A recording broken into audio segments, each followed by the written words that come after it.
got loyalty, got royalty inside my DNA. Cocaine quarter piece, got war and peace inside my DNA. I got power, poison, pain, and joy inside my DNA. I got hustle, though ambition, flow inside my DNA. I was born like this and sworn like this, immaculate conception. I transform like this, perform like this, wish out you a new weapon. I don't contemplate, I meditate, then off your fucking head. This that put the kids to bed. This that I got realness. I just kill shit cause it's in my DNA. I got millions, I got riches building in my DNA. I got dark, I got evil that rot inside my DNA. I got off, I got trouble, some heart inside my DNA. I just win again, then win again like Wimbledon I serve. Yeah, that's him again, the sound that engine in is like a bird. You see fireworks and Corvette tires skirt the boulevard. I know how you work, I know just who you are. See, use a bitch, your hormones probably switch inside your DNA. Problem is, all that sucker shit inside your DNA. Daddy probably snitch, heritage inside your DNA. Backbone don't exist, born on side a jellyfish I gauge. See my pedigree, most definitely don't tolerate the front. Shit I been through probably offend you, this is Paula's oldest son.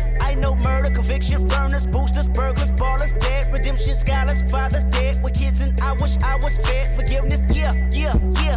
Soldier's DNA, born inside the beast. My expertise checked out in second grade. When I was 9, on sale motel, we didn't have nowhere to stay. At 29, I've done so well, hit cartwheel in my estate. And I'm gon' shine like I'm supposed to, antisocial extrovert. And excellent meaning extra work. And absentness, what the fuck you hurt? And passiveness never struck my nerve. And that's a riff gonna plead this case. The reason my power's here on earth. Salute the truth from the prophecy. I got loyalty, got royalty. This is why I say that hip-hop has done more damage to young African Americans than racism in recent years. I live a better, fuck your life. This is my heritage, all I'm inheriting. Money and power, the Mecca emeritus. Tell me something, you motherfuckers can't tell me nothing. I'd rather die than to listen to you. My DNA not for imitation, your DNA an abomination. This how this when you in the matrix, dodging bullets, reaping what you're sowing, stacking up the footage, living on the go and sleeping in the villa, sipping from a Grammy, walking in the building, diamond in the ceiling, marble on the floors, beaches out the window, peeking out the window, baby in the pool, Godfather goes, only Lord knows. I've been going hammer, dodging paparazzi, freaking through the cameras, eating $4, Brock wearing sandals, yoga on a Monday, stretching to November, watching all the snakes. Curving all the fakes, phone never own. I don't conversate, I don't compromise. I just penetrate, sex, money, murder. These are the breaks, these are the times. Level number 9, look up in the sky. Tennis on the way, sentence on the way, Kenneth on the way. Motherfucker, I got winners on the way. You ain't shit without a buddy on your belt. You ain't shit without a ticket on your plate. You ain't sick enough to put it on yourself. You ain't rich enough to hit the ladder skate. Gonna be a fake. Peace to the world. Sex, money, murder, DNA. Damn, yo. I don't know how many times I've listened to that song, but for some reason that line when he said, I want to cartwheel in my estate, I want to do cartwheels in an estate. Like, that sounds fun. Invite. I definitely want to be doing some cartwheels in an estate. I gotta get the estate first. Yeah, the estate is in progress. It is. So welcome back to On the Block with Sheka and Shabazz. We need air horns. Bow, bow, bow, bow. But today is not a day to celebrate though. But it is, but it's not. It isn't, but I'm still laughing. I'm still laughing. You're still laughing through the bullshit. Man. Laughing through. And what's some bullshit it's been? Yeah. I don't even. Where do we start? Do we just jump in? We don't even have to jump in right now, bro. What you been up to, man? Like, let the world, a lot of people have been transitioning just to different locations throughout this year. What's been up with you? Shit, what have I been doing? I've been chilling. Let's see. I've been listening to a lot of music. A lot. I've been cleaning up our house, like all our stuff from Hawaii that we shipped over got here. So we've been like putting things away, cleaning up. Whereas you had a big move? Yeah. And like we didn't have a lot of stuff because like we had such a small place in Hawaii. So like it wasn't like we were unpacking for weeks on end. I mean, we were because we didn't do it all at once because like, we're lazy.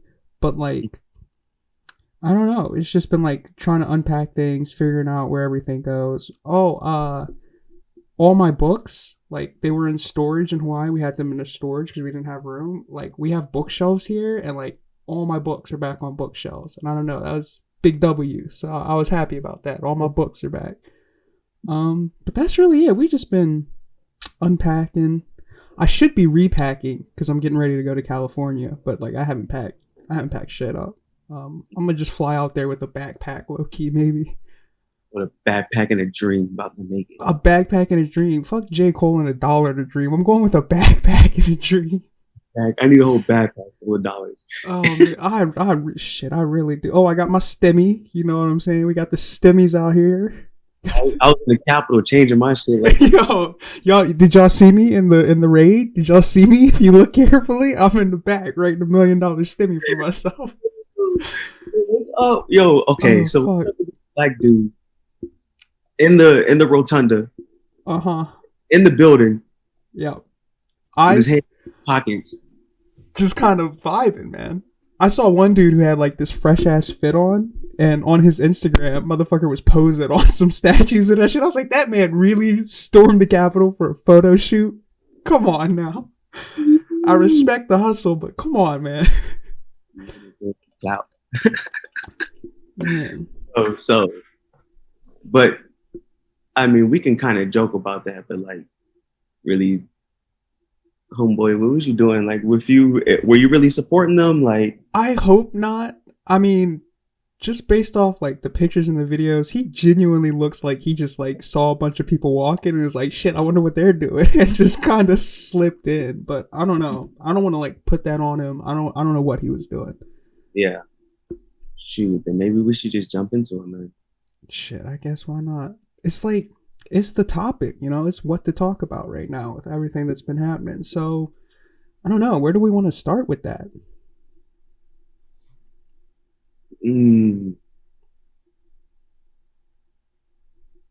I guess what it means to us, you know, and True. And definitely how we move forward from it, because I mean, actually, yeah, you're right. Let's definitely start. What does it mean to you? Like when you were seeing that and you were watching that unfold, what did it like? What were you sitting there thinking, like in your head, in your brain? What did it mean to you? Like you said. So I got a text message from my childhood friends, and they were like, "Yo, y'all see this? They crazy." I'm like, "What?" So then I go turn on the news, and they were storming the Capitol. And I was like,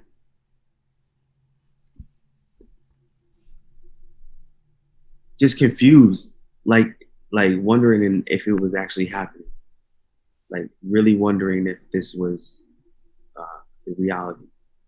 And then after the confusion, there was like, okay, yeah, this is expected behavior. And when you realize that it's expected behavior, then you also sink down into from the weight of it, because you understand like how much shit they can get away with. Mm-hmm. And that's heavy. That's heavy when you really realize it. But then my brain kind of went into like, okay, like after all of it, kind of like, okay, what does this mean for us? Like, what do we do with it? Do we keep, talking about it, how we're talking about it now, or like, I don't know, what do we do? I don't know. So I'm trying to figure out what to do now. That's where I'm at. That's facts. Let's see. So when I was like watching all this unfold, there were like two parts in my head going on. The first part was kind of petty, and like kind of a selfish thing, and the second part was like the real world ramifications for it. But so me and my brother, we have been, I'm about to like basically admit to a federal crime on this podcast. So this is all allegedly. So in Hawaii, me and my brother, like, we had the plug out there. Took us a long time to find like really solid plug who like was consistent and stuff. and didn't feel like sketchy or dangerous. Straight up. And then we moved out here, and we went from basically smoking every day to flat zero, like just cold turkey zero. And neither of us wanted to try to find a plug out here for various reasons, but we just kind of felt like it would be the level of danger we felt trying to find one here was a bit higher than in Hawaii, so we didn't want to risk it. And we had other avenues we were looking at to find some weed that I'm not going to get into because I don't want to get some people in trouble. But basically, we realized weed is legal in Washington, D.C., like recreationally, medically, everything. So we were like, yo, D.C. is 45 minutes away. Like, I had to drive my mom for New Year's to Virginia so she could find some mochi. And while we were doing it, we passed through Washington, D.C. So it's like 45 minutes away. So me and my brother had the brilliant idea, yo, let's go cross state lines, buy some legal, like, weed, and come back here. Like, we can do it in under 2 hours. So we're planning this whole trip to do it. I shit you not. On January 5th, we decide, all right, we're going tomorrow. We're going to go tomorrow. We're going to get our drugs. And that night, I see them on Twitter like, yo, they're fighting the police. 6 people have been arrested. I was like, fuck. And so I hit him up like, yo, we can't do it. The white people are white people. It's like, we can't go out there and get our drugs. So the next day, me and him, we're salty all day because, like, we're seeing this go down and we're like, damn, we could have been there in and out with some dab cards chilling right now. And so, like, I was a little peeved that we couldn't do that. Like, I don't know. We chose January 6th was the day we were like, yep, let's go get this bread, basically. Had the whole plan where we were going to meet because they have to come and deliver it to you. It was everything. So I was a little, like, petty salty that we couldn't do that. And then, like you said, everything like, oh, damn, these white people are really, like, storming the Capitol. They're really, like, in that motherfucker. And I was just like, you know, everyone kept saying it, but if it was black people doing that, the headlines would have been way different. Like, police would have been shooting, there would have been tanks coming down the street, National Guard would have been there in 3 seconds, like, cops wouldn't have waved us through. Like, it would have just been waving them through. Wait, come on, bro. Like, let's go. And now there are reports coming out that there were off-duty cops and National Guard just chilling with them, like, in the place, waving, like, flashing ID and badges to get through. And I'm just like, yo. Yeah, there was a DC cop who had made a Facebook post saying he was working the security, and folks were just flashing their badge and just showing that they were off-duty police officers, military members, like firefighters, like teachers, everyday people. Yep. Just like rolling through.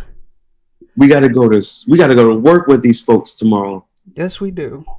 And some of them are in the most, like, not most important, but like that affects us directly, and definitely affects Black folks, America directly. And I mean, I think you even could argue that some of them work in the most important fields, like. How many nurses or doctors, or we know for a fact off-duty police officers were there, like teachers, like these are not, right? Like, this is not just, like, it's not like they want you to believe that this is just the quote-unquote white trash down, like, where I'm from, like down south, deep down there, the bayous, like shooting alligators off their front porch. No, these are, like, educated, well-off, respected members of, like, their society, like where they are. Like, I don't know, like, that shit is just, it's dangerous. So after I had my petty thoughts of, like, damn, I can't get my drugs, I was like, shit, this is like a moment of history right now. Let me stop being mad I can't get a little high. I was like, Tally, I'm like, can I get a little high? I had to realize, like, damn, nah, this is a moment. Shit, right. Crazy. No, I feel you. When I moved from Hawaii, Delaware, I was a little upset. But DC, Save the day. Right? Like I'm 45 minutes. And also when I realized that like I was 45 minutes away, I started seeing all these things like some guy who was at the terrorism attack. I'm not gonna call it a protest. That motherfucker was up there. That was a terrorist attack. He had on his work badge, and that motherfucker worked in Maryland, where I am like right now. And I was like, I bet there were a lot of people who drove that quick little 30, 45 minutes to get up there and like storm the Capitol. And I've been seeing a lot of people like FBI went on Twitter and was like, hey, if you have any information, let us know. Like, we trying to find these people. And everybody was like, yo, we have their address here. Like, you think they're gonna go after them? No, definitely not. They're gonna go after like maybe 5 of them. Like, I bet they'll get the guy who was at Nancy Pelosi's desk. Maybe they'll get the guy who stole the podium. Although I hope he gets away with it. Like, I'm gonna be real. I hope he passes that podium down in his life, like to his next kid. Like, if you got the ball somewhere in like 2072. Yeah, motherfucker's like, that's the podium your great grandfather went. Like, I don't know. Like, we joking, but I'm not. The man deserves to keep that podium. He got the podium. Like, that's the ultimate prize. Motherfucker, he was smiling on like, hey, look, I got it. Like, yeah, you can keep that, bro. You can have it. Like, go arrest him, but don't take the podium. Let him have the podium. Nah, bro, let him have the podium. But that dude's still trash. Yeah, trash. Definitely take him to jail. Let him do his time, but like, let the kids keep the podium. Right. So, what do you think needs to happen to Trump? His members of office who are resigning out of fear. They're resigning because they don't want to fucking invoke the 25th Amendment. Bunch of fucking bitches to the very end. The first one I saw was Betsy DeVos, the education. Fuck that bitch. We've been on her since the beginning. Been on her ass. I can't stand that lady. But like, I mean, we know what needs to happen. But is it going to happen? No. I don't know. We need to remove him from office one way or another. Not even just because like he's got like 2 weeks or less in office. But like, it's not about the time in office he has. It's about the precedent you set that you can have a president inflame and stoke the hatred and fear that he did that leads to a terrorist attack on the Capitol, and then he has no repercussions for it. Like, can't let that slide. If you're in school and you start like instigating a fight, and then not just a fight, but like a riot breaks out in school, you're gonna get suspended or expelled. Like, there's gonna be repercussions. They're not gonna just be like, don't do that again. Like, you're gonna get, or like, it's like, oh, well, the school ends in a week, so we're going to let it slide. Like, you're going to get repercussions. So there needs to be some kind of repercussions. I think impeach him a second time and then remove him from office. 25th Amendment. It's not going to happen, but it needs to. It definitely needs to. Right. Definitely. There has to be. He has to go. I think he has to go to prison. Oh, definitely. He definitely, not even just for this, but for like so much shit he's done over the past 4 years.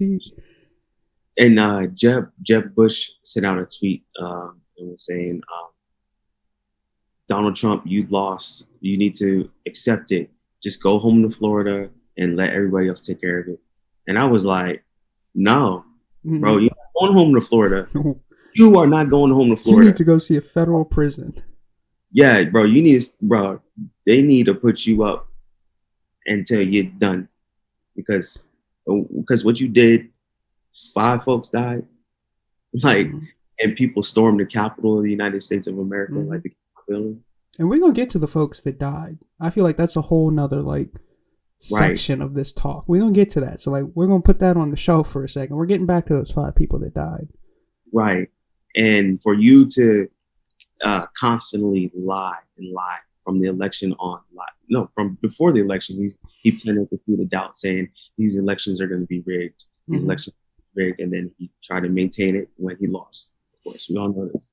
But that all fed into it. That seed of doubt fed into all those crazy mofos being at the Capitol. Absolutely. And it didn't just start with him. That's 300 years of white folks creating a reality that's only for them. Yep. It's 300 years of white people in. Like, I mean, what do you expect when you tell them you can get away with anything? Like, there won't be repercussions for your actions. What do you expect? They're going to act like there's no repercussions for their actions because there isn't. And there needs to be now. This is the turning point.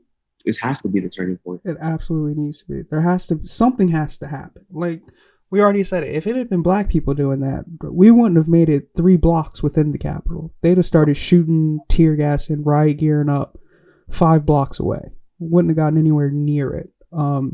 But also, something I keep seeing people say that, and hell, I've been saying it, but I also want to just like, we would never do something even close to that degree. Like, if we were to protest like that, it wouldn't turn into some terrorist attack. It would be a protest miles away because we know what would happen if we tried something like that. So like, the thought experiment of, oh, if it was us doing that, it would never be us doing that. Like, there's no way in hell we would ever try some bullshit like that. Seen it this summer. It was a very clear example. When I went to DC and I was able to cover the protests, we went right up to the Capitol building. They had like cops lined up, but there wasn't really like that many because the cops knew that we were coming in peace, and we were just like angry about the murders of our brothers. But still, we were singing, we were dancing, we had moments of silence. There was all these moments and ranges of emotion, but there was never any, yo, we gonna go storm this. We're gonna storm this Capitol building real quick. Like, everybody was like, yo, we know we're angry, but we're right here. Let's channel this into something that we can move forward with. And I think that if we keep moving like that, it's going to keep producing better results. And folks who are not moving correctly are going to continue to show themselves. And we're in such a world now where social media and the internet is like, they're going to keep showing, they're going to keep revealing how stupid they are. They can't run anymore. You can't be silent anymore. Right. Like, everybody's involved now. So even if you don't say anything, you know what's going on. So yeah, we got to keep operating the same way we doing in peace. We have anger within us too, but we can channel that into something else, something productive. Yeah, exactly. And that's what helps the tables turn. That's what helps the tables keep turning. They turn a little faster when we stand in our purpose. So right. And I mean, when you were talking about y'all were up at the Capitol and there were some cops already like there protecting, ready to go. Like, already, y'all went on like what, like just maybe not literally a Monday, but just like another Monday. Like, it was just a day of the week you went. You didn't go during one of the most vital democratic processes that takes place in our nation. You didn't go during the counting of the electoral votes to confirm the next president. Imagine if y'all had gone during that. Like, whole different story. Whole different. White people, they didn't just storm the Capitol. They stormed the Capitol during one of the most important times you could be at the Capitol. And just... the most important time you could be at the Capitol in the United States. There are pictures of those terrorists with zip ties and handguns on their side. And I'm like, you know what they were there to do. They were there to take some people and take some hostages.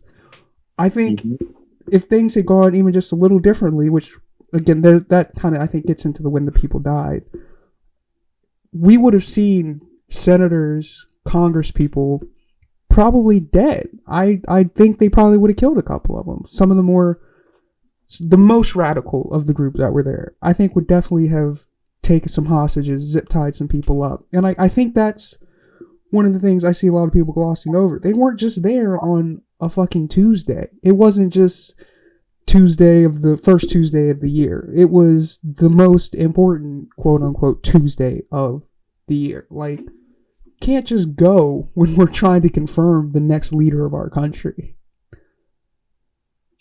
You're saying that everybody else's vote don't matter. Exactly. And then, I mean, if we're looking at it from outside perspective too, everybody's looking like, how we look at other countries and be like, what's going on over there? They can't get the elections together. You know, like is their constitution legitimate? Mhm. Like as Americans, sometimes we just question so many other folks. But now we're in this moment where like, are we legitimate? They looking at us like that now. Yeah. And like we know they are. World leaders who come out and said like, yo, what the fuck are y'all doing? I saw people on Twitter from like Iraq tweeting about when they had people storming their elections and they're like, hey, which one is the US and which one is us? Tell us the difference. And I'm like, yo, we can't say shit ever again. We can't. And yo, they funny in Iraq. I ain't gonna lie. They are.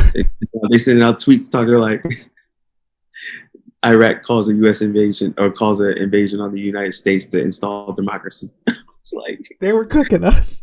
Yo, stop playing. We got guns. We're crazy, but that's funny. Like, they were cooking. Yo, I really saw people tweeting like, yo, if y'all were another country, you would be talking about invading yourselves to instill something. I'm like, yo, we would. Like, that's what we look like right now. We're looking nuts.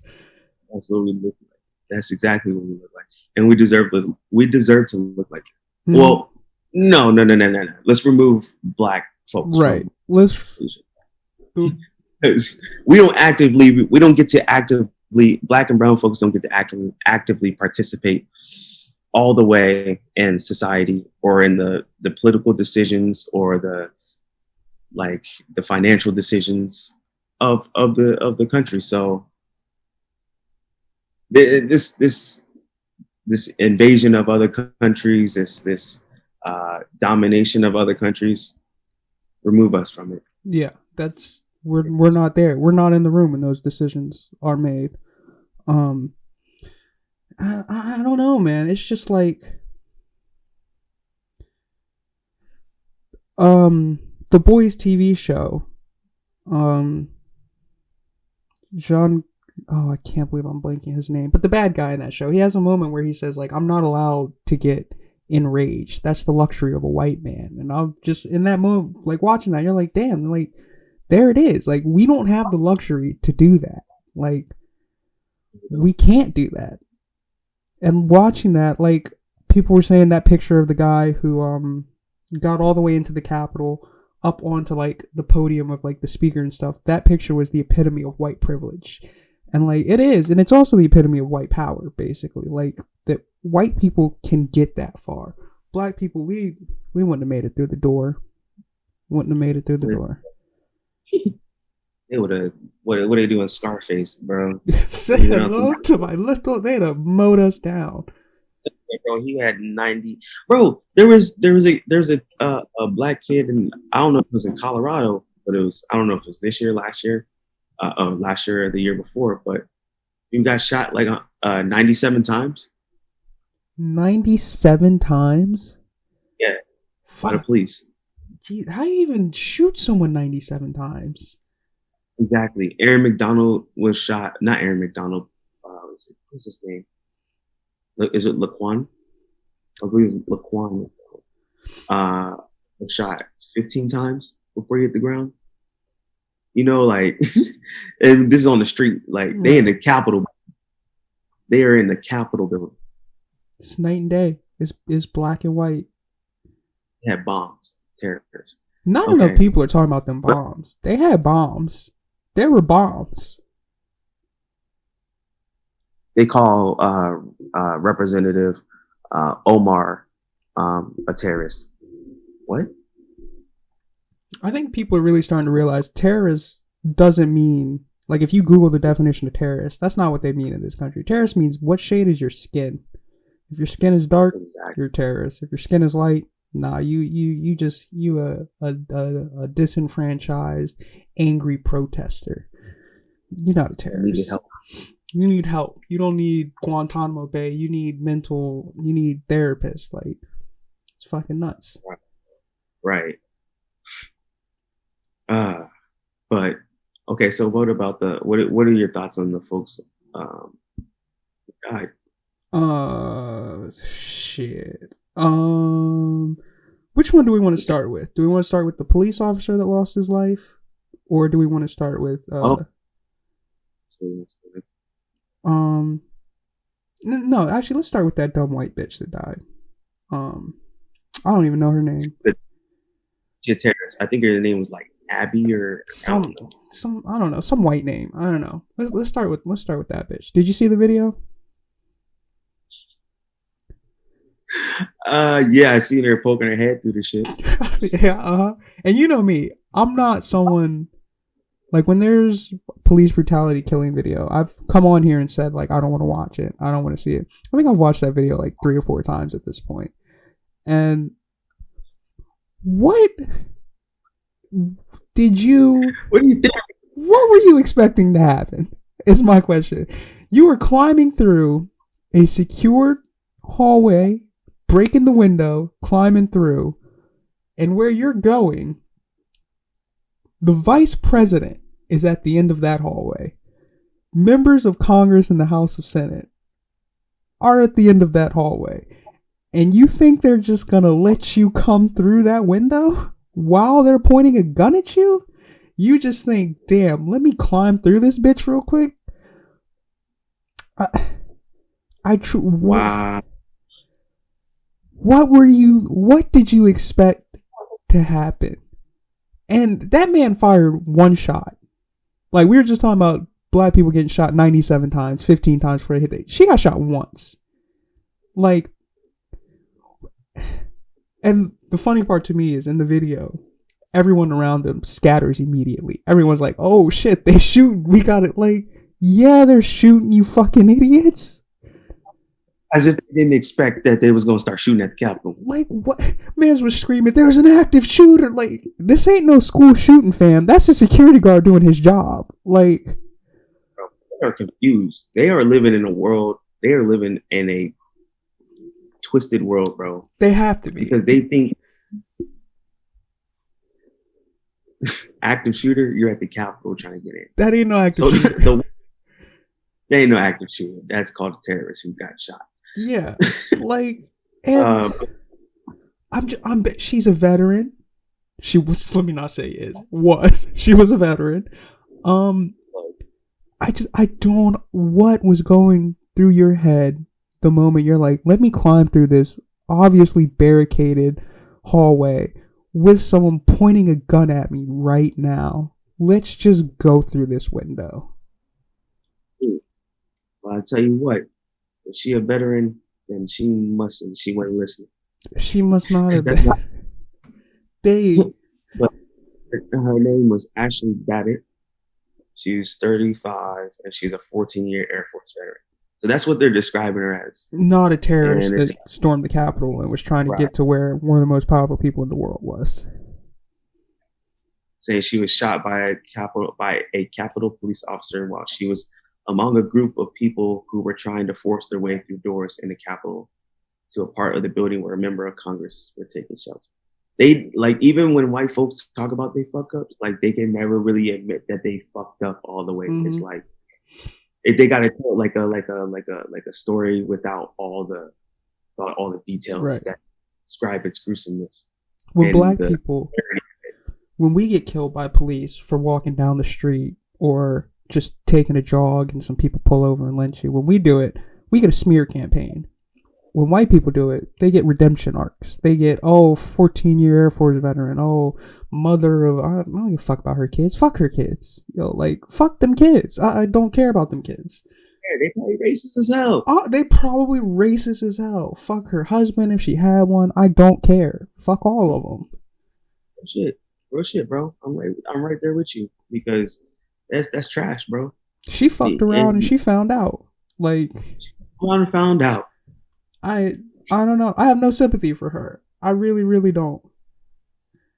I have zero sympathy. But what happened to the police officer? I mean, what the one that shot her? Yeah. No, the one that died. Oh, I don't know. I've just been hearing that a police officer died. Off duty? No, he was on duty and like he died somehow. I don't know how. I haven't really looked into it, but I mean,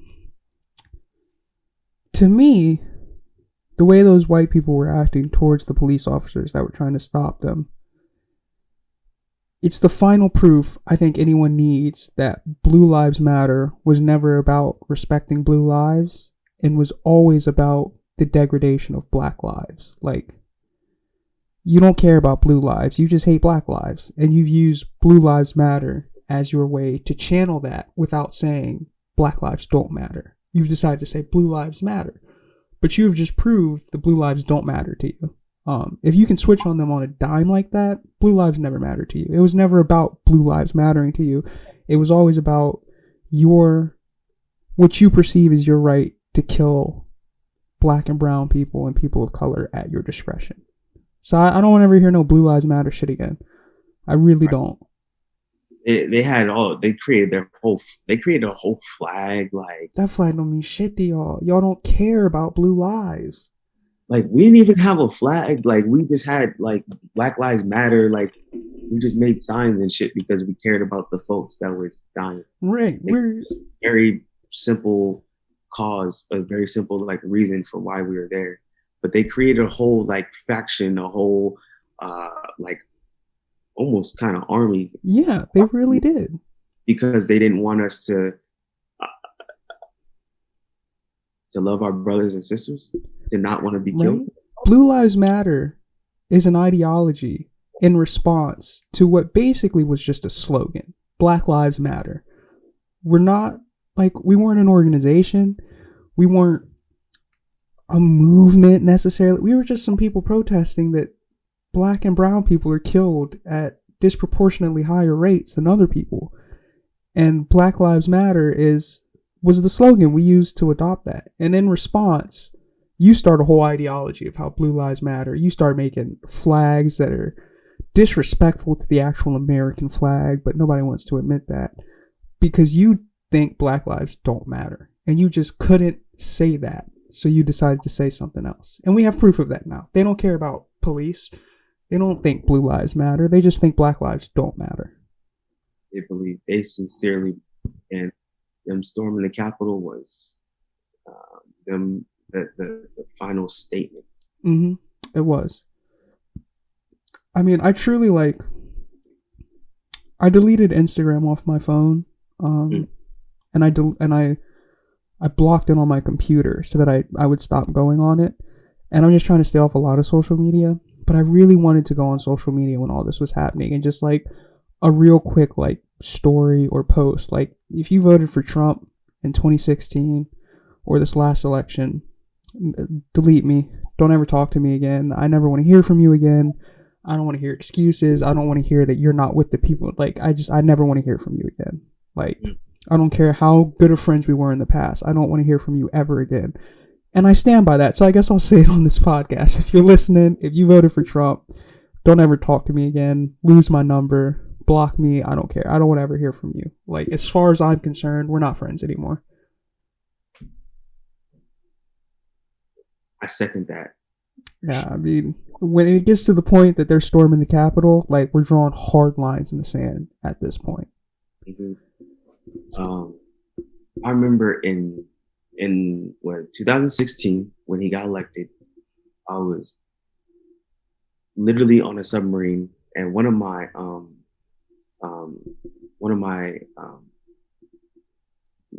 I guess little bosses, if you want to say that, was a hardcore Trump. Mm-hmm. Like, and I remember waking up in November and he got elected, but we get messages through submarine shit. So we get it. We may get late. So, but I remember, and we're like below the ocean and figure out Trump is elected, and just being in this submarine that's already so small and just feeling like the world was just got even smaller. Mm-hmm. And then had to, get up and, drink a cup of coffee and go to my station, go to work, and sit with this guy who was just like talking just so much shit about Trump being elected, about just all this shit he was saying. And then to go on for the next 4 years and to have him, pop up and other people pop up and talk about how Trump is doing this and he's doing this for the people,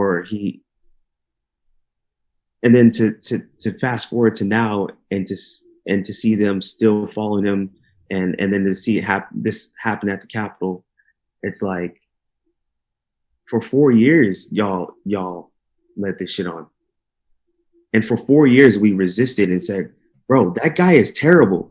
Who are you following? For 4 years we said we objected against it in whatever space we were in, because we knew the dangers of him, and if he got power, and y'all still decided to follow him, and then y'all stormed the Capitol. So no, I don't give a fuck about y'all. I don't care what happens to any of you. Mm-hmm. I don't care. I don't give a fuck about you or your family, like nobody, because you had 4 years to listen. And then you had the other day to listen, and people still aren't listening, even after you stormed the Capitol. So no, after one of you died, 4 of you died. You still continue to make excuses for yourself. Imagine dying for Donald fucking Trump. Like, of all the people you would want to die for, you choose Donald Trump. And then he got on the video today. Someone must have talked to him. Someone had to. Yeah, I saw what he was saying. Somebody was like, yo, Trump, you gotta, like, enough is enough. Like, cut it the fuck out. Get up there and condemn that. Call it crazy. Like, somebody got to Trump. Somebody had to talk to that dude because he was on a path that was not good for him. He was the most presidential I've ever seen him in 4 years. He finally was like, yo, y'all did bad. Like, imagine the person who encouraged you to go do what you did turning around a day later and be like, hey fam, y'all fucked up. Y'all, like, and y'all still was, like, after saying, we love you, you're very special. And then the next day he's like, yeah, no, this is all on y'all. Go home. Like, y'all should have never been here. Like, oh my God. I'd be so mad if I was one of them. I would be so fucking mad. 4 of y'all got capped. 4 of y'all died. 4 of y'all fucked around, found out you're 6 feet under, and Trump's now saying, yo, it's your fault. Go home. Y'all are despicable. That was a disgrace to this country. Trump's still 10 toes. Like, shit is crazy, man. Somebody really got to Trump too, because I didn't expect him to just outright come and be like, yo, that was wrong. Y'all made a mistake. This is like, because even after Charlottesville, he was like, there was bad on both sides. My man was just like, y'all go home. Like, I would feel really upset if I was one of those Trump supporters. I would feel completely betrayed by him. Right. And 100%. And he still, within his speech, he still has like undertones of not giving up the election or not giving up the election, but like, not admitting a loss. Yeah, didn't he say like, I'm going to concede there will be a peaceful transfer of power, but something like, but this is still a stolen election. Yeah, it's like, this is not the end or something like this is just the beginning. Like, what? I don't understand, man. And you don't have to say that. I feel like we were supposed to be talking about the people that died, but I feel like it's just all kind of connected. And like the people that died should be these Republicans and the supporters. Like, this should be your wake up call that he truly doesn't care about you. All he cares about is your vote. That's it. He doesn't care about your livelihood, doesn't care about your situation. He doesn't care about what you're going through. All he wants to know is, do you check his name off when that ballot comes around? That's it. Right. He will do. He has shown even in those phone calls. Did you see? I remember seeing that one video of the interview of someone who was in dark. It was definitely him saying like they were like fake ballots. Like, I'm surprised that didn't blow up. Like, he did an interview like in the dark and hit his voice. I'm like, bro, you still talk the same though. You still. Your sentence structure doesn't change because you're in the dark. Your intelligence and your ability to speak doesn't just suddenly increase because we can't see your face. Like I don't know. It's wild, man. It really is. And I feel like those people that died, it's either going to be the death of the Republican Party as we know it, or it has to be the death of Trumpism. It's going to be one or the other. I don't think there's any coming back from it. And I feel like people might misconstrue my sentences of like, I don't want anything to do with you if you voted for Trump. And honestly, I'm going to extend that to if you voted for Mitch McConnell, if you voted for Ted Cruz, any of them. I don't ever want to speak to you again. And people are going to be like, oh, just another liberal. Like, nope. I'm not a liberal Democrat. I don't like Democrats. It's just that we've reached the point where Republicans have proven themselves to be something you can't work with. Like, there's no reforming what just happened at the Capitol. There's a chance you can reform the corruption in the Democratic Party. There's nothing you can do about what happened at the Capitol. Like, we have to stop treating white supremacy and what's been happening these 4 years. It needs to stop being treated as something we can reach across the aisle and understand and communicate with. And it needs to be stamped down for what it is. Like, it needs to be stomped out. Yeah, it be stomped and rooted out. Like, it needs to be an aggressive thing. Because yep, it really does. There's no communicating with that. There's no discourse to be had with that. There can't be. Like, there's no reaching across the aisle to that. There's no negotiating with that. It needs to be cut off. They were willing to sacrifice American lives for like a very, very short political game. Mm-hmm. They were willing to jump onto this Trumpism, to the bandwagon, because he served their purpose. Mm-hmm. They were willing to accept the craziness, the wildness, knowing that it could lead to death, knowing that it could lead to death. More deaths during COVID than should have happened, and just things like that. More people have died in COVID than both world wars on the U.S. side of things. Like, there's nothing with this. Like, we need to leave this behind. I'm still willing to work with people like AOC, Ilhan Omar. Like, you can still work with the people in the Democratic Party. I think Joe Biden and Kamala Harris to a lesser extent, you can still work with that. There's no working with Mitch McConnell. There's no working with those people who, even after what they saw happen at the Capitol, stand up and say, we're going to contest the election results in our state. There's no working with that. All those representatives, Mm-hmm. There was like 100 and something Mm-hmm. who voted against the election results. That is a bigger slap in the face, because it's right after the Capitol happened. So y'all mean to tell me that y'all just came under siege, and then later that night people still vote that these election results are not certified or not legitimate? You are still like aiding the downfall. Right. There's just no work. And like, I on the internet, I poke around in conservative spaces, just to see like, what is the other side? I'm not even on the other side, but like, what is the other side saying? Like, what do they think about these things?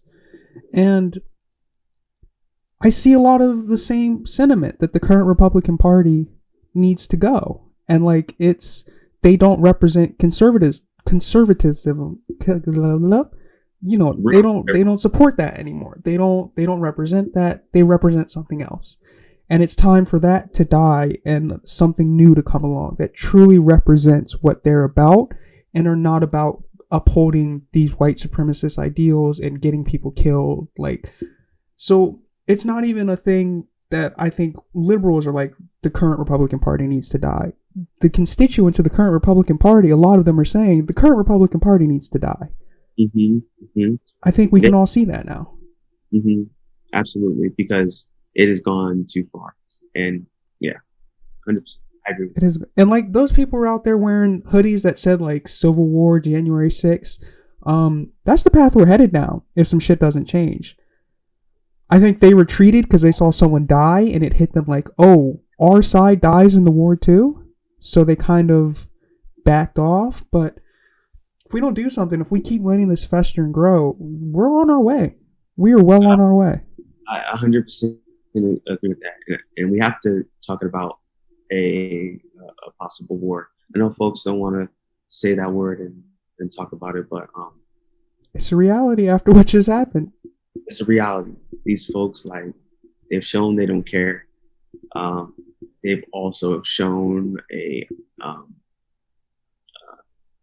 put on a show of power. Mm-hmm. And it almost feels like Trump wanted that. So it's like, are they going to take this as, oh shit, like a few of us got shot. Maybe we shouldn't, mm-hmm. Maybe that will humble them. Like, they should have been humbled a long time ago, but maybe that will just humble mm-hmm. to not do anything. But I also worry about the other side. If they feel like, oh, look at what we did. Look how powerful we are. Mm-hmm. And or look at those 4 folks as martyrs. Exactly. That's what I'm worried. Yeah, I think they really will. This feels like either the end, period, and like we don't have to deal with this again, or it feels like the beginning of the eventual end. And I think that eventual end leads to maybe not an outright like it was last time Civil War, but something that really resembles a Civil War. Mm-hmm. I think if this doesn't end here, we're headed down a path that I don't know if we can just kind of stop heading down. We might have to whoop the South's ass again. Like, it might have to be, y'all need to learn the lesson again. I don't know. The Confederacy wants to come out again and start popping. Man, I got so the whole time all this was happening, you're going through the range of emotions. I was mostly going through anger, thinking it was funny, all that. But the only time I felt real sadness was when I saw that dude walking through the Capitol with a Confederate flag just waving behind him. And I was like, fuck, man. Even during the war, that didn't happen. Like, during the actual Civil War, they didn't make it that far. And here, they just let those motherfuckers walk in. They was shooting that mother. They would... How many people died hundreds of years ago to prevent that very thing from happening? And they just waved them on in. It's fucking... So you have to question, what does that Confederate flag really stand for? That's the What question. Does it stand for? We were having that debate, was it a year ago or 2 years ago now? I've been having that debate my whole life. Like, living where I live. Yeah. Like... You from... we have it. It's Southern heritage. It's Southern pride. Man, no the fuck it isn't. Stop it. Like, we gotta stop it. Y'all have proved what that is about. It is not about the states' rights. It was about racism and institutional powers that they wanted to keep in. Owning black people. Point blank, period. End of discussion. It is a flag that represents white supremacy in this country in its most distilled, pure form. And y'all just let that shit wave in the Capitol. We had to beat you in a war. Y'all lost, and still that shit went waving in the Capitol somehow. And that was the only moment I truly got, like, just this soul-crushing sadness. And so I was like, damn, we have not made any progress. It might look like it. We've not made a bit of progress. We've made progress for ourselves as far as our mentality, or how we're trying to do things. We're trying to get out of gutter, things like that. But like, they don't want to change. Mm-mm. They've shown like, oh no, white supremacy doesn't want to change. Nope, they don't. The myth of white supremacy, the myth of not myth of white. Would you believe that? It is a myth because it's not a thing, but they believe it's a thing, so it's a myth. The myth of white privilege. It's like they want that. They just want it to exist more. It reminds me of I was just watching this video essay on YouTube last night about comic books, actually. And there's this concept in comic books that was put forth by Stan Lee called the illusion of change. And it's basically about in comics, when you're writing the stories, you can kind of do whatever you want to shake up the stories. Like, you can have Wolverine die for this run of issues. You could have all the X-Men disappear But at the end of the day, everything needs to remain the same. It needs to go back to how it was. You need to maintain the illusion that major things are changing in the world while nothing really changes at the end of the day. And I feel like that's what's happened. We've had the illusion of change. Slavery didn't end. It was just changed to prison systems. Like, they've given us the illusion that things are changing, but the same powers and institutions are in place, operating maybe a little differently, but achieving the same ends, basically. They've given us the illusion that things have changed when things haven't really changed that much. Right. They said they gave black people the right to vote with the Voting Rights Act, but I mean, did they really? Because then they just find new ways to suppress the black vote. And I think one of those new ways is saying there have been more illegal votes in this election ever. You just mean more black people voted than ever before. To you, a black vote is an illegal vote. That's all it's the illusion of change. Right. They're mad that Fulton County. Right? They're mad that Georgia showed up. They're mad that black folks in Atlanta turned Georgia blue. Right. And just, all over and Georgia blue. That's something I've been seeing a lot of people say online. The Deep South has never been a Republican voting place. Y'all have just suppressed the majority of the votes, so it looks Republican. But when you allow black people to vote, no, we see what happens. We just saw what happens. We saw it twice in the presidential and the election that just happened. We saw what happens. Right. We know the power. Right. I feel like this needs to be the moment to shatter that illusion of change and to bring about real change. But I don't really know how to do that going forward. Like, I don't know individually. Shit that they put up, like prison systems, reform all that shit. Mm-hmm, yeah. Reform all that. Like, this is our chance. If Joe Biden and Kamala Harris and all their team doesn't do anything with this opportunity, then they're going to keep this illusion of change. Yeah, I agree. And I mean, in the macro, yeah, it's pretty like, abolish the prison industrial system, all this stuff. But like in the micro, what do I individually do? Like, besides the things like go out and vote, use your voice, like give me something like tangible that I can do right now. Like that, like what am I supposed to do? I don't really know. Something I guess we all have to like kind of move forward together and figure out. Right. And that's something that's the big question. What can I do? Okay. Well, we're artists.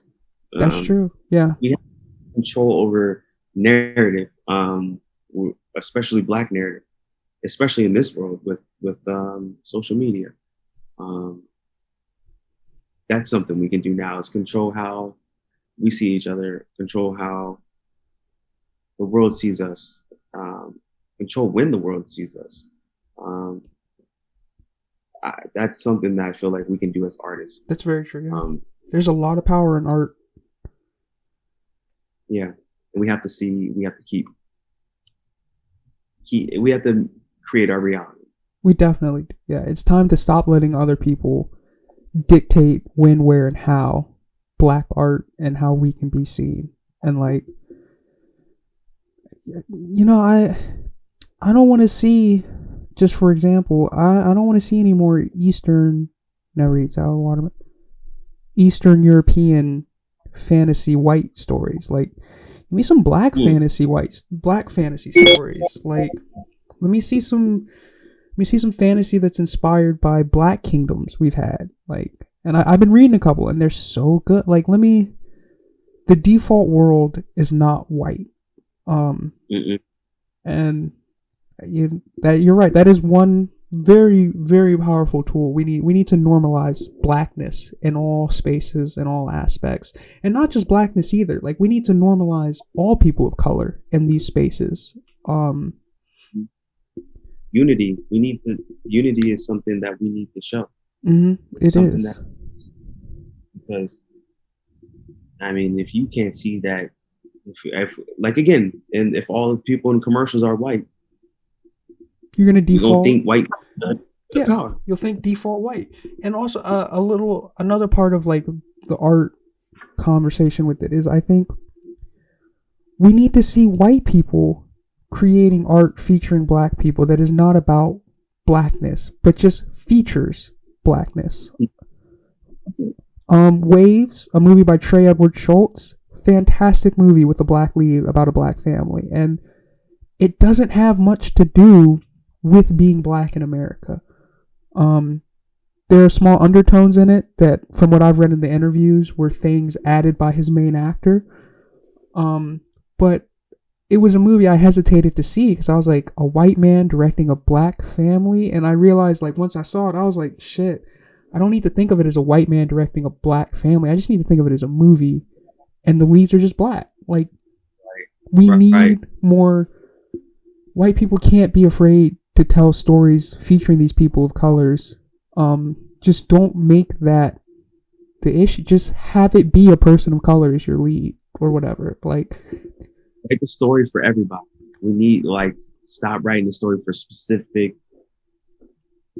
demographics. Right. Story so it can fit. A black lead can come in there and you'd be like, this was like you said, like you just said, like how you it described that movie. It just, and another great example, honestly, the new Pixar movie Soul, which I just watched.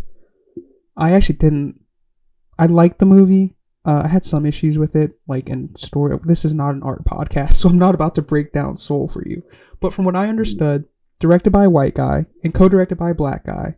But from what I could gather and like kind of piece together, this guy, let me get his name because I don't want to just like. He's a pretty famous Pixar director, and I don't want to just kind of like come up here and like not give him his flowers because it was. What is your name? Kemp Powers. No, Pete Docter. Sorry, Pete Docter, who also did like I think Up. He had this story in mind, and he wanted to make it. And when he was deciding what he wanted his main character to do, he decided jazz musician. And once he decided jazz musician, him and his co-actor then decided this story needs to kind of be tied in with blackness because you can't untie jazz with blackness. So it was like, it isn't he set out to make a movie about black people. He set out to make a movie, made a decision about that movie, and realized blackness needs to be an aspect of this movie because of the decision I just made. And then went out of his way to fill his movie with black people and like get the history, and like that's how we need to make movies. Don't make a movie about blackness, but if you realize blackness needs to be a part of your movie, do honest, good faith work to interweave that in your movie. And I think he did do a really good job with that. Blackness never feels like the main thing of that movie. It just feels like you're watching a movie featuring some black people. Just an animated movie, got some black people in it. And it's, I think if we can, white people, especially those in the Hollywood elite and like, you know, those kind of big Goliaths in the industry, they need to do that more. Like start featuring black people just cause, not because this movie needs to be about their blackness, but just because you're just going to put some black people in it. Right. Definitely. And that's just, it's going to open it up. It's going to open up the mindset about, just who we're making movies for, and like maybe it won't be so okay. Now I have to make movies only for black folks because they're not including us, or they're not able to write stories where we're able to fit in, where we're just normal folks, normal society. So yeah, if white people in all aspects of society have a lot of things to think about right now. Definitely. Because they can directly impact like the power and like the power within their fields, within their companies, within they have the power to do that now. And after seeing this, I hope that they do take a second to look at what privilege has done. And I'll take it a little. I don't hope, man. I demand you do it. I demand. It is. I'm not asking anymore. I'm telling you, you have an obligation to look at the world around you and think, how can I use my privilege, my white privilege, to improve the world around me for all, not just black people, for everybody. Like everything we just said for black people goes the same for Latino people, goes the same for Asian people, goes the same for everybody. Like we have to, like, I demand that you do it. Like we can't. That's it. Because there were so many people who went along with the lie that black folks were thugs, that black folks were murderers, that black was impure. Like it wasn't just white people. Mm-hmm. There's folks who just silently just, while our ancestors were struggling, yep, who silently just watched and turned a blind eye. Yep. And you know, we're forgiving people, but we don't forget shit like that. Yep. And going back to what we were saying about how, going back to kind of political parties for a second, how like we're done with the Republican Party. Democrats, you will go the same fucking way if you don't start, like Hillary Clinton. I have not forgotten that you called black people and Latinos super predators in the 90s and have yet to apologize for it. I haven't forgotten that. Like, you guys are on thin fucking ice. You'll go the same way the Republicans go if you don't start looking internally and realizing the damage you are causing and how to fix it. Right. Y'all just Republicans with a sprinkle of black and brown in. Yeah, honestly, you really are. The same mindset. Y'all literally come from the same folk. Yeah, y'all are Republicans with a little bit of seasoning on it. Like, that's it. Like you're a little bit more idealistic. Yeah, Malcolm X said it best. The Republicans are wolves and the Democrats are foxes. But either way, both predators. Like, both predators. Two wings of the same bird. Like, so, I mean, in all aspects, politics, art, money, finance, medical, all aspects, we got to start looking at it all. We need to immediately sit down and have these conversations. What is our thoughts with white folks and people of color need to figure it out. Yeah, enough is enough. We got to have some conversations. Like, and it's not going to be fun. It's not going to be easy. I think a lot of people are going to realize they're not as quote unquote woke as they think they are, or they're not quite as progressive as they think they are. But recognition of a problem is the first step to dealing with the problem. So it's time we start recognizing, it's time we start having these conversations. Absolutely. Shoot. Hey, that's pretty much what I got. Me too, honestly. Yeah. We got that out.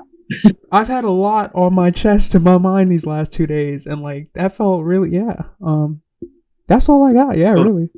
Oh shit! Wait, one last. Taking it personal? Don't. Yeah, don't take it personal. Like, there's work we all need to do.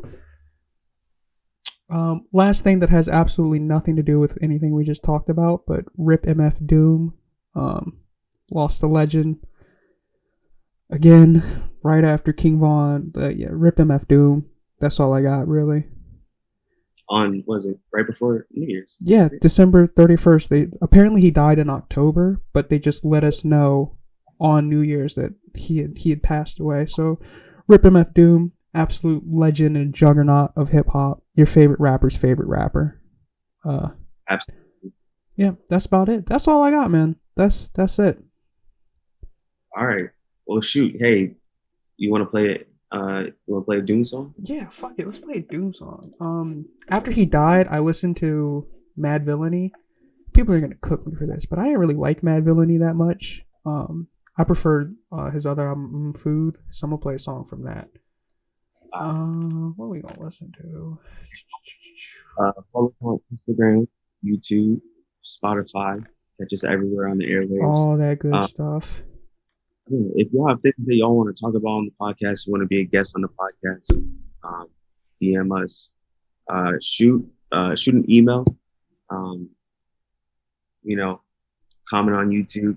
We'll read them off on the next podcast, and we'll get people more involved. I really do want to do like a Q&A segment, like ask some questions, and then like we'll give our opinions, what we think, and about anything, doesn't have to be about politics. Doesn't have to be about the world around us. So that might be a good thing to ask about, but ask about anything. Shit, ask me what my favorite movie was last year. I don't care.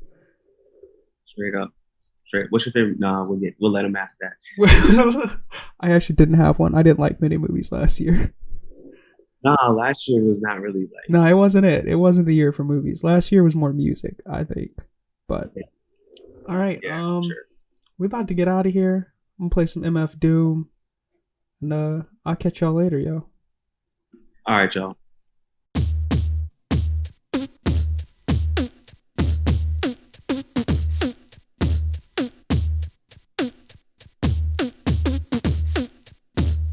Keep your hoes in check.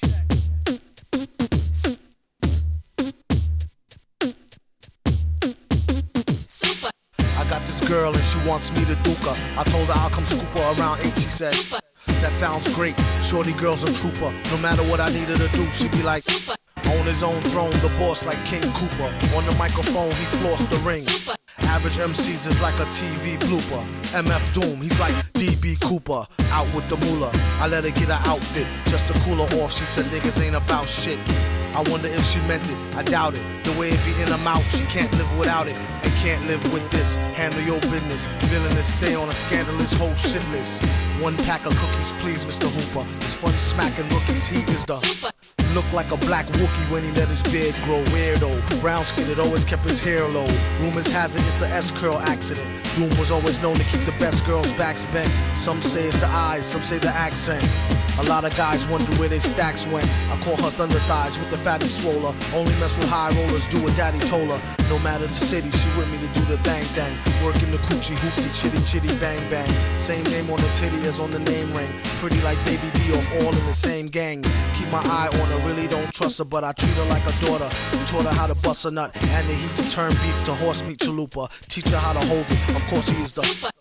See, most cats treat her like fupa or beat her to a stupor. Take it from the.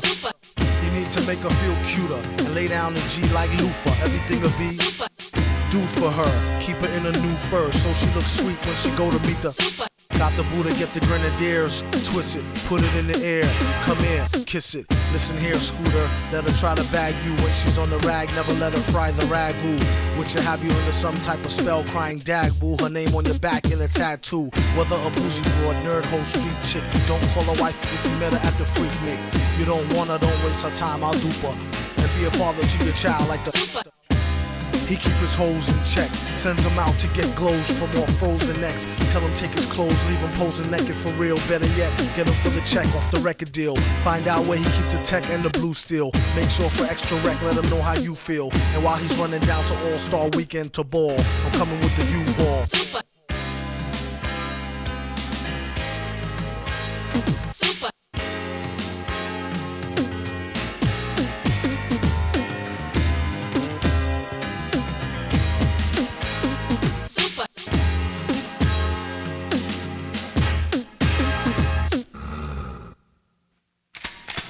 Has the laser cannon been loaded? Everything has been prepared as you ordered.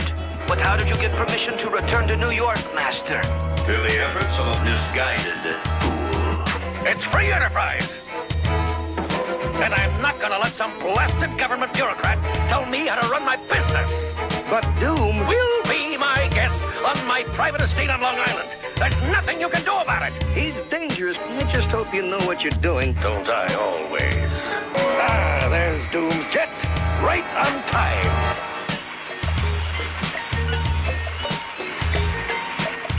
Why is it so cold down here? The heat went out in the whole building. Warm enough out there on Long Island with Doom. Doom? Here in New York? Yes, Doom has an amazing new machine. Get the President of the United States on the phone. How long is all this gonna take, Doom? I would not advise you to repeat that error. Sure, I know what you mean.